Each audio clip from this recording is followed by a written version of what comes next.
জয়গুরু বন্দে পুরুষোত্তম পরম প্রেমময় শ্রী ঠাকুর দয়ালু পরপিতার চরণে জানে আমার শতকোটি প্রণাম। পরম রাধার জগৎ জননী শ্রী পরমার চরণে জানে আমার শতকোটি প্রণাম।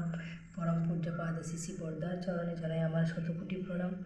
পূজনীয় বাবান্দার আতুল চরণে জানে আমার শতকোটি প্রণাম। সৎসঙ্গের শ্রী প্রধানাচার্য দাদার চরণে আমার শতকোটি প্রণাম। পূজনীয় বৃন্দার চরণে আমার শতকোটি প্রণাম। গুরু পরিবারের প্রত্যেককে জানাই আমার শতকোটি প্রণাম। আর আমার সকল গুরু ভাই ও মা বোনদের জানাই আমার রানন্দিত জয়গুরু। তো প্রথমে আমি বলবো যে ঠাকুরের সম্পর্কে কথা বলার মতন সেরকম অভিজ্ঞ আমার এখনও হয়নি, তবে আমি যতটুকু পারি ঠাকুরের সম্পর্কে কিছু কথা আমি এখানে লিখে রেখেছি। এখান থেকে দেখে দেখে বলবো, আমার কথাগুলি ক্লিয়ার আসে না তো, তাই আমি এখানে খাতায় লিখে নিয়েছি। প্রথমে এখান থেকে দেখে দেখে বলবো। প্রথমে বলছি যে বলবো যারা ঠাকুরের দীক্ষা নিয়েছেন তোমরা সবাই যজন যাজন ইষ্টবৃত্তি করো। ঠাকুর বলেছেন যে তোমরা যদি কাটায় কাটায় যজন যাজন ইষ্টবৃত্তি পালন করো তাহলে তোমাদের জীবনে কোনো জ্বর জঞ্জা আসতেই পারে না। আমরা কতটা আলস্য হলে ঠাকুরের কাজ করতে পারি না? কেন আমরা ঠাকুরের হয়ে উঠতে পারছি না? কেন আমরা তার আদেশ মানতে পারছি না? কেন আমরা ঠাকুরের কাজে এত দুর্বল? আমরা অন্য কোনো কাজে তো এতটা দুর্বল নয়, শুধু ঠাকুরের কাজে আমরা সব সময় পিছিয়ে রয়েছি।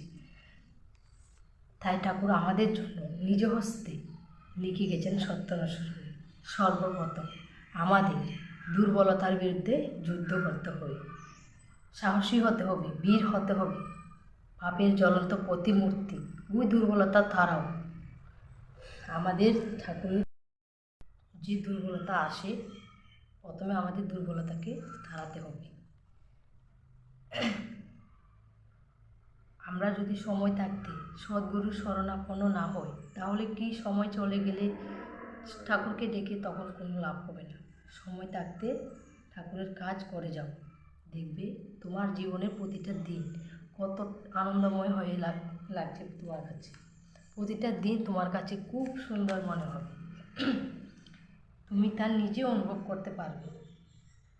তোমার জীবনের মোড়ে দেখবে পাল্টে যাবে। তবে আগে ঠাকুরকে আমার বলে জানতে হবে। আমার ঠাকুর, উনি আমার তার দিকে আবেগ ভরে বলো, ওগো আমি তোমার সন্তান, তোমাকে বলে আমি আর পিছন ফিরে তাকাবো না। অন্ধকার